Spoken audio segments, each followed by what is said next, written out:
নমস্কার।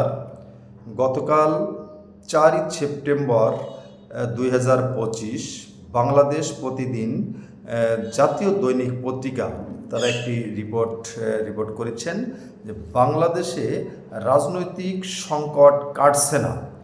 আজকে 1 বছরেরও বেশি অন্তর্বর্তীকালীন সরকার দায়িত্ব গ্রহণ করেছে, অর্থাৎ 2024 সালের 8ই আগস্ট অন্তর্বর্তীকালীন সরকার দায়িত্ব গ্রহণ করেছে, কিন্তু এখনও রাজনৈতিক সংকট কাটছে না। এবং আপনারা ইতিমধ্যে জেনেছেন 13শ জাতীয় সংসদ নির্বাচন আগামী বছর অর্থাৎ 2026 সালের ফেব্রুয়ারি মাসের প্রথম সপ্তাহে অনুষ্ঠিত হবে।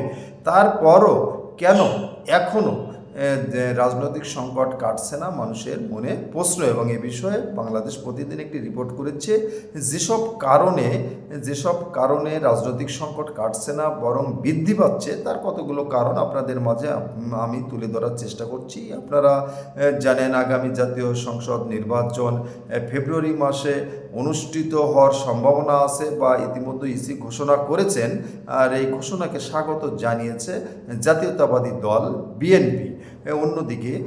অন্যদিকে জামাত ইসলাম দলটি এই নির্বাচন পিআর পদ্ধতি সংস্কার বা বিচার কাজ সম্পন্ন হওয়ার আগে তারা মেনে নেবে না বা নির্বাচন করতে গেলে প্রতিহত করবে। এই বিষয়ে জামাত ইসলামও ঘোষণা দিয়েছে। রাজনৈতিক সংকটের এখানে একটা কারণ, অন্য আরও কতগুলো কারণ রয়েছে, যেমন আওয়ামী লীগের কার্যক্রম নিষিদ্ধ, বাংলাদেশ আওয়ামী লীগের কার্যক্রম নিষিদ্ধ এবং নিবন্ধন স্থগিত করা হয়েছে আওয়ামী লীগের মতো একটি বৃহৎ দল। অন্যদিকে জাতীয় পার্টির নিবন্ধন বাতিলের দাবিতে বা তারা যাতে নির্বাচন করতে না পারে তাদের কার্যক্রম নিষিদ্ধর দাবিতে বিভিন্ন দল আন্দোলন করছে। আবার ফেরারি আসামিরা নির্বাচন করতে পারবে না। সব কিছু মিলে বর্তমান রাজনৈতিক সংকট কাটছে না, বরং ক্রমান্বয়ে বাড়ছে। এছাড়া দেশের নিরাপত্তার অবস্থা কেমন, বিভিন্ন বিশ্ববিদ্যালয়ের ছাত্রছাত্রীরা আন্দোলন করছে, সব কিছু মিলে বাংলাদেশ প্রতিদিন যে রিপোর্টটি করেছে রাজনৈতিক সংকট কাটছে না।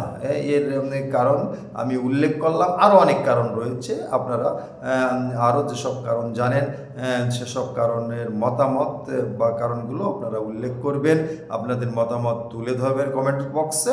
আজকে এই পর্যন্ত, সকলে ভালো থাকবেন। নমস্কার।